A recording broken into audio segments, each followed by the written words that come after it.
शुरू करते हैं दो टूक। 5 राज्यों में हुए विधानसभा चुनाव को 2024 के लोकसभा चुनाव का लिटमस टेस्ट माना जा रहा है। इस टेस्ट में देश की सबसे बड़ी विपक्षी पार्टी यानी कांग्रेस बुरी तरह से फेल हो गई है। 3 राज्यों में कांग्रेस को करारी शिकस्त मिली। कांग्रेस को सबसे बड़ा झटका मध्य प्रदेश में लगा, जहां बीजेपी की सरकार जरूर थी, लेकिन कांग्रेस को विश्वास था कि सरकार उसी की बनेगी। इस विश्वास पर कांग्रेस ने अपने ही सहयोगियों यानी INDIA गठबंधन के पार्टियों को भी नकार दिया। मध्य प्रदेश चुनाव के लिए कांग्रेस ने समाजवादी पार्टी से बैर भी मोल ले लिया, इस भरोसे के साथ कि सत्ता में आने के बाद समाजवादी पार्टी को वापस अपने पाले में कर लेगी। लेकिन चुनावी नतीजों ने कांग्रेस की योजना पर पानी फेर दिया और 3 राज्यों में मिली करारी हार के बाद अब कांग्रेस की चुनावी नैया भंवर में फंसती नजर आ रही है। सवाल की क्या कांग्रेस की हार अब INDIA गठबंधन में रार की वजह बनेगी? दो टूक में करेंगे चर्चा, लेकिन उससे पहले न्यूज स्टेट के बड़े सवाल। 3 राज्यों में हार, INDIA में क्या बढ़ गई है दरार? बीजेपी का डंका, INDIA की लगेगी लंका। MP का क्लेश, यूपी में भी दिखेगा इफेक्ट। कांग्रेस की आरी, क्या अखिलेश को पड़ेगी भारी? कांग्रेस का होगा अकेला, PDA पड़ेगा अकेला। इन्हीं सवालों के साथ मेहमानों से चर्चा, लेकिन उससे पहले क्या कुछ बयान सुनवाते हैं। देखिए, गठबंधन तो वह है ही नहीं, वो तो ठगबंधन है। वो भ्रष्टाचार के दलदल में डूबे हुए लोगों का एक गैंग है और वह सबकी मंशा है कि वह माननीय नरेंद्र मोदी जी को देश का प्रधानमंत्री बनने से रोक पावें। लेकिन देश की जनता अगर माननीय मोदी जी को देश का तीसरी बार प्रधानमंत्री बनाना चाहेगी तो यह ठगबंधन के बूते की बात नहीं है कि भाजपा की विजय यात्रा रोक ले। सियासत में दरार जैसी कोई चीज़ नहीं होती है, मतभेद होते हैं। इंडिया गठबंधन 2024 के लोकसभा चुनावों को लेकर बना है, वो अपनी जगह पर अटल है। हम बैठेंगे, बात करेंगे और कैसे हम 2024 का चुनाव मजबूती से लड़ सकते हैं, इस पर बात करेंगे। मैं ये नहीं कहता कि इतने बड़े गठबंधन में, इतने बड़े देश में सीटों को तय करने को लेकर या तमाम मसलों को लेकर आपस में कहीं डिफरेंस ऑफ व्यूज़ नहीं रहेंगे, लेकिन ये कहना कि उससे दरार पड़ गई है, ये ठीक नहीं है। कार खत्म किया है। मुझे उम्मीद है कि आने वाले समय में फिर रास्ता निकलेगा। इसलिए जहां से बात शुरू हुई थी कि जहां दल मजबूत है उसको सहयोग दूसरे दल करें। बीजेपी प्रवक्ता हसन सिंह जी हमारे साथ जुड़े मेहमान, राहुल यादव जी नेता समाजवादी पार्टी, मनीष सिंघवी प्रवक्ता कांग्रेस, आप सभी मेहमानों का स्वागत है।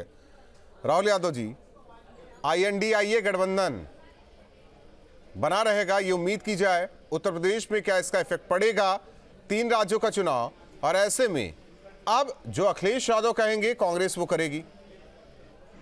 जी राहुल जी, इंडिया गठबंधन को इस चुनाव परिणाम से एक तो कोई फर्क नहीं है और इस तरह के राजनीति में, लोकतंत्र में इस तरह के चुनाव परिणाम आते रहते हैं। इंडिया गठबंधन पूरी तरीके से अपने सहयोगी दलों के साथ 2024 में मोदी जी को रोकने के लिए सक्षम है और हर तरह से हम जो प्रयास करेंगे, आगामी 6 दिसंबर को भी हम बैठ रहे हैं। आपसी जो मतभेद है, ये बात सही है कि मध्य प्रदेश से कुछ कांग्रेसी नेताओं के बड़बोलेपन ने, उनके अहंकार ने हमें वहां चुनाव लड़ने पर मजबूर किया।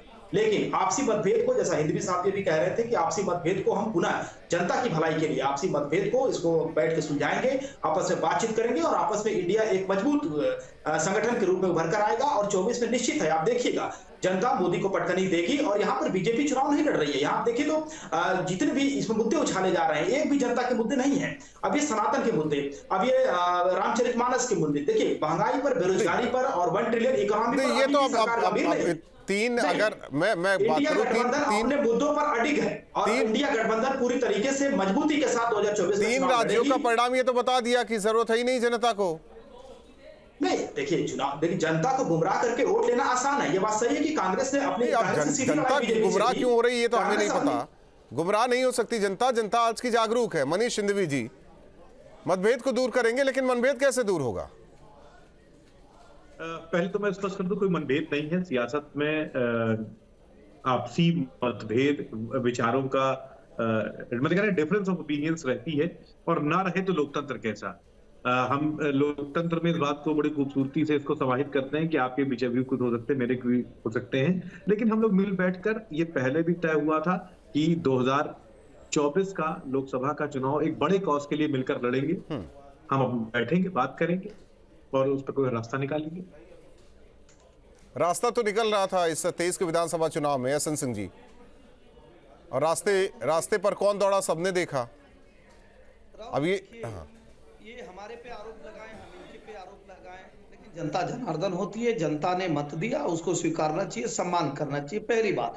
दूसरी बात, हम कह रहे हैं, एक कहावत है कि खैर पान खांसी खुशी बैर प्रीत मदपान दाबे से ना दबे जानत सकल जहान। राहुल जी, सभी लोगों ने जाना किसका किससे बैर है, किससे किसका प्रीत है, ये भी सभी लोग। इससे भी हम आगे बढ़ते हैं। देखिए क्या है, तेल और पानी का मिलन नहीं हो सकता। दोनों के गुण, दोनों के धर्म, दोनों के स्वभाव अलग अलग हो सकते। सभी पार्टियां जो है वो कांग्रेस के करप्शन से निकली हुई पार्टी। स्वयं मुलायम सिंह जी, स्वर्गीय मुलायम सिंह जी कहते थे कि समाजवादी पार्टी का कांग्रेस से कोई मेल जोल नहीं हो सकता है। क्यों? हम बाहर से समर्थन दे सकते हैं लेकिन हमारे विचार नहीं हो सकते हैं। इसी नाते जब सोनिया गांधी जी को प्रधानमंत्री बनाने की बात थी, तब भी स्वर्गीय मुलायम सिंह जी ने कहा कि नहीं, यहाँ एक विचार मिल रहा है ना। अब मैं वही जी अब मैं उस पे आता हूँ। मैं समय बहुत कम रहता है आप लोगों के पास, इसलिए मैं मुद्दे पर आता हूँ। देखिए, निश्चित तौर पे देश और प्रदेश की जनता ये जान रही है, और हमने सभी लोगों ने कहा कि ये सेमीफाइनल है। क्योंकि आप अपने चैनल पर सवाल भी पूछे थे, मैं भी उस डिबेट में था कि भाई लोकसभा का चुनाव तो मोदी जी के नेतृत्व में लड़ा जाएगा, वो तो मोदी जी का चेहरा है, आपके पास अभी कोई चेहरा नहीं है। संडे मंडे ट्यूसडे हर महीने में अलग अलग। लेकिन जो विधानसभा का चुनाव है तो हमारे कांग्रेस के प्रवक्ता और समाजवादी पार्टी के प्रवक्ता राहुल जी आपको कहे थे कि विधानसभा का चुनाव इतर है, विधानसभा के चुनाव में हम लोग पूर्ण बहुमत की सरकार बनाएंगे। लेकिन आप देखिए जो गारंटी लेकर गए, अभी हमारे मित्र कह रहे थे, आपने क्या किया? सनातन को कौन गाली दिया? आपने गाली दिया। शोभा यात्रा पर प्रतिबंध राजस्थान में कौन लगाया? आप लगाए। आप इन चीजों को समझ नहीं पाए कि आप आदिवासी, दलित, महिला का अपमान करने का कार्य करते हैं, राष्ट्रपति को अपमानित करने का कार्य करते हैं। और एक प्रधानमंत्री जी जो देश के प्रधानमंत्री हैं वो स्वाभिमान यात्रा, बलिदान यात्रा और उनको सम्मान देने का कार्य करते हैं। तो मध्य प्रदेश में राहुल जी, आप तो वरिष्ठ पत्रकार हैं, आदिवासी समाज जिसको भी मत दिया आज तक वही जीता। इसमें भी आप देखे होंगे कि आदिवासी समाज नहीं, आप कह रहे हैं कि विचार नहीं मिल रहा है, लेकिन यहाँ इनका विचार तो मिल रहा है कि मोदी को हराना है, लोकतंत्र बचाना है। अच्छा राहुल जी, अब हम उस पर ही आ जाते हैं। देखिए राहुल जी, आपके चाहने से क्या होगा? आप तो विरोधी विचारधारा के, आप तो चाहेंगे कि मोदी जी हार जाए, लेकिन जनता जो गारंटी, कल मोदी जी ने भी कहा, वही पूरी जनता करी कि मोदी जी जो गारंटी देते हो करते हैं। जैसे मोदी जी ने कहा कि हमारी सरकार बनेगी, कोर्ट के ही आदेश से हम भव्य राम मंदिर का निर्माण करेंगे। मोदी जी ने कहा हम 370 समाप्त करेंगे। मोदी जी ने कहा महिला सशक्तिकरण का कार्य करेंगे। हम 3 तलाक एक मिनट, राहुल यादव जी कहते हैं ठोकर लगने के बाद इंसान मजबूत होता है, जागरूक होता है। अखिलेश यादव कितने ठोकर खाएंगे ये समझ में नहीं आ रहा। कहावत भी है कि दूध का जला छाछ भी फूक फूक कर पीता है। जी नहीं राहुल जी, मैं स्पष्ट कर दूं, एसएन सिंह भी अभी कह रहे थे, एक तो अगले राष्ट्रीय अध्यक्ष जी के लिए या कांग्रेस पार्टी के लिए हम जनता के मुद्दों को लेकर के चुनाव में जाते हैं। तो जो हमने इनसे केवल ये था कि भाई 5-6 सीटों तक की बात थी, लेकिन इनके जो नेता है जनता के हक में और लोकतंत्र के हक में वो फैसला लेने में सक्षम नहीं थे, इसलिए हमने चुनाव लड़ने का फैसला किया। दूसरी बात, अभी एसएन सिंह कह रहे थे सनातन की बात और वे महिलाओं और आदिवासियों की बात कर रहे थे। तो मैं ये कहना चाहता हूं कि इन्होंने अपने अभी जो नेताओं की इनके जो लहजे हैं, उनकी जो भाषा है, उसमें कहीं भी बेरोजगारी, महंगाई, महिला, नौजवान, व्यापारियों, नहीं, यही बात तो कांग्रेस कह रही थी। राजस्थान में, मध्य प्रदेश में, छत्तीसगढ़ में यही बात कांग्रेस कह रही थी, तो भी नहीं जनता जनार्दन ने नहीं सुना उसे। ये तो कांग्रेस के राहुल जी, मैं अपने मित्र से एक छोटा सा सवाल पूछना चाहूंगा। हमारे मित्र आप अखिलेश जी के पूरे भाषण को उठा के देख लीजिए, मैं मध्य प्रदेश में 20-25 दिन था, और राहुल जी के पूरे भाषण को देख लीजिए, जाति जनगणना के अलावा कुछ भी नहीं बोले। आपको महंगाई पे चर्चा करनी चाहिए, आपको बेरोजगारी पे चर्चा करनी चाहिए, लेकिन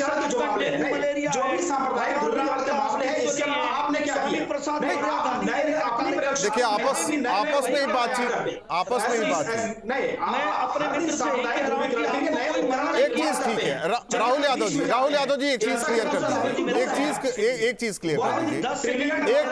कर दीजिए, एक चीज क्लियर कर दीजिए। 80 लोकसभा सीटें हैं ना। 10 सेकंड का सवाल सुनिए फिर जवाब। एक मिनट एसएन जी, 1 मिनट। 80 लोकसभा सीटें हैं राहुल यादव जी, कितनी दे देंगे कांग्रेस को? ठीक है, मतभेद भी बुला दिए, मनभेद भी बुला दिए, क्योंकि 24 में मोदी को हराना है, जी, या फिर जो हाल आप लोगों का मध्य प्रदेश में हुआ वही हाल बुला के यहाँ कांग्रेस का करेंगे क्या? नहीं, हाल की कोई बात नहीं है। जनता का जो भी मैंडेट है, जो भी उसकी आदेश है, वो सबको स्वीकार्य है। बात यह है कि जब भी गठबंधन होता है तो उसमें त्याग और समर्पण के साथ गठबंधन धर्म का पालन किया जाता है। ये हमारे लिए भी है और गठबंधन के जितने दल हैं सबके लिए। यानी कि तो कांग्रेस न प्यार न समर्पण है। नहीं, अभी हम इस पर बैठेंगे, नहीं ऐसा नहीं है, हम इनके साथ बैठे हैं, जनता के मुद्दों को लेकर बैठे हैं और त्याग और समर्पण के साथ। 6 दिसंबर को तो बुलाया गया, 6 दिसंबर को बुलाया गया। अखिलेश यादव जाएंगे क्या? नहीं, अगर अखिलेश, देखिए ये तो पार्टी का अंदरूनी मामला है, नेता जाएंगे या नहीं जाएंगे उनका प्रतिनिधि। मनीष सिंघवी जी, आपकी पार्टी में न प्यार न समर्पण, कम से कम जो छोटे हैं, छोटे राज्यों के जो दल हैं, प्रादेशिक दल हैं, उन्हें तो थोड़ा सा प्यार देना चाहिए था। ये बात है उन लोगों के दिल में, चुप रही। हो सकता है 24 में ज्यादा चुप जाए तो मामला कुछ और हो। कहा कि जो भी मतभेद होंगे उनको बैठकर सुलझा लिया जाएगा। और मैं आदरणीय बड़े भाई एसएन सिंह जी की बात का एक जवाब देना चाहूंगा। वो दूध, तेल और पानी कुछ बातें कर रहे थे। देखिए, सियासत है, यहाँ चुनाव के पहले गठबंधन, चुनाव के बाद गठबंधन, और ये सिर्फ हम नहीं करते हैं, ये भी करते हैं। आदरणीय ओम प्रकाश राजभर जी कभी इनके साथी रहे, फिर चले गए, फिर लौट आए। जब गए तो बहुत गालियां दी, फिर लौट आए तो प्यार हो गया। ये सियासत में चला करता है। ठीक है, एसपी एसपी की तुलना समाजवादी पार्टी से हमें नहीं समझ में आ रही है। राहुल जी सुनिए तो, ये सियासत है। मैंने तो उस पर कोई कमेंट किया नहीं। मैं अपने मित्र को ये कहूंगा कि आज आदरणीय प्रधानमंत्री जी लोकसभा में भी कहे कि आप ओछी और छोटी राजनीति से ऊपर। मनीष सिंघवी जी, मनीष सिंघवी जी, मनीष सिंघवी जी,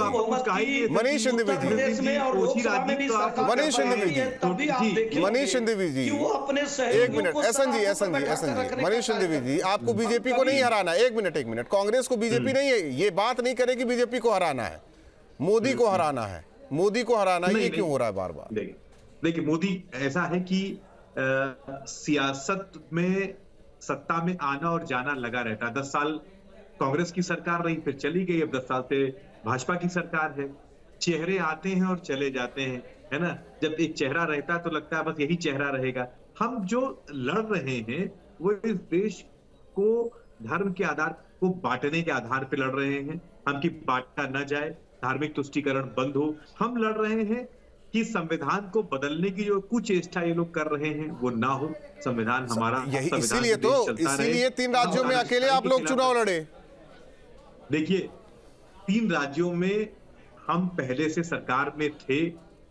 हम वहां पर जो एमपी में भी हम ही जीते थे, छत्तीसगढ़ भी हम जीत कर थे और राजस्थान थे। हमने फिर चुनाव लड़ा। इस बार हमने काम किया, वहां पर गहलोत जी ने काम किया, बघेल जी ने काम किया।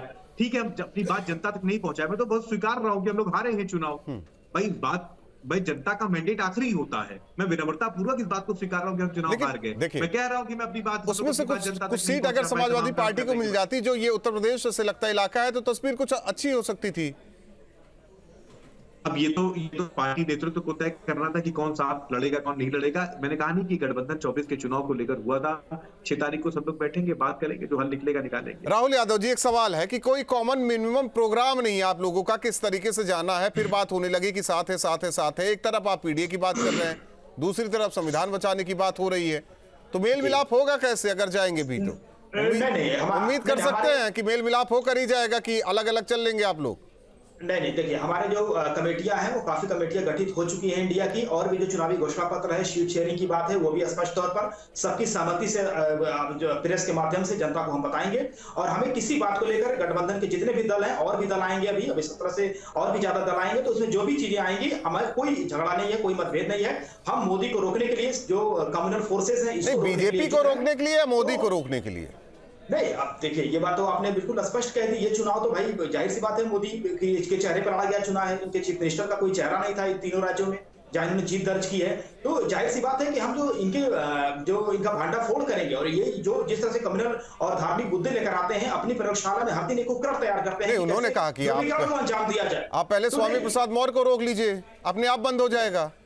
देखिए, जनता के मुद्दों से आज भी बीजेपी पार्टी कोसों दूर है, और ये जिस तरीके से काम कर रही है 2024 में निश्चित है कि इनकी विदाई तय है। जैसे अभी 3 राज्यों के लिए हो रहा था विदाई तय है। एसएन सिंह जी, राहुल जी देखिए, हमारे मित्र ने कहा हम कम्युनल मुद्दे लेकर आते हैं। कौन कहता है कि भगवान राम आपके नहीं? आप मानिए, हम कहाँ मना करते हैं, लेकिन आप कहेंगे भगवान राम की सत्ता नहीं है। कोई धर्मांतरण की बात होगी तो वो बीजेपी का है, 370 की बात होगी तो वो बीजेपी का है, लव जिहाद का मुद्दा है तो बीजेपी का है, सीए है तो बीजेपी का है, एनआरसी है तो बीजेपी का है, अगर सनातन धर्म है तो ये कौन कहता है? आप कहते हैं, आपको नहीं कहना चाहिए। यही तो प्रधानमंत्री जी कह रहे हैं कि आप ऐसी राजनीति मत करिए, पहली बात। दूसरी बात मैं अपने मित्र से कहूंगा, अरे राहुल जी सुन लीजिए 10 सेकंड। दूसरी बात मैं अपने मित्र से कहूंगा कि हम तो कह रहे हैं कि आप मिलजुल कर लड़िए, एक से भला दो होता है, दो रहता तो आप मजबूत होते। लेकिन ये जो देश और प्रदेश की जनता है, अभी आपने कहा कि नहीं वो ओछे दिमाग के हैं, वो चिरकुटिया नेता हैं, वो मंद बुद्धि हैं, वो अखिलेश हैं। तो जब ऐसी बात अभी जनता के बीच में आप कहेंगे, 10 दिन पहले फिर जनता के बीच में आप जाके कहेंगे कि नहीं वो ऐसे नहीं ऐसे हैं, तो जनता ये मानेगी ना कि ये स्वार्थ का ठग वाला गठबंधन है जो अपने भ्रष्टाचार को छुपाने के लिए, अपने को बचाने के लिए बना है। क्योंकि ऐसा तो नहीं है कि समाजवादी पार्टी की सरकार उत्तर प्रदेश में नहीं, सब लोगों ने देखा कि ये दोनों सरकारें तुष्टिकरण का कार्य की है। आप बताइए राजस्थान में तुष्टिकरण नहीं तो क्या हुआ है? शोभा यात्रा पर प्रतिबंध, शोभा यात्रा पर प्रतिबंध लग गया। जो हिंदू त्योहार थे उसकी छुट्टियां कम कर दी जा रही हैं, हिंदू धर्मों पे गाली दिया जा रहा है। और आपके मित्र, मैं तो आपसे समाजवादी पार्टी से कह रहा हूं, 70 सीटों पे आपने चुनाव लड़ा, 70 सीटों में आपने 0 सीट पाया। अगर आपका कुछ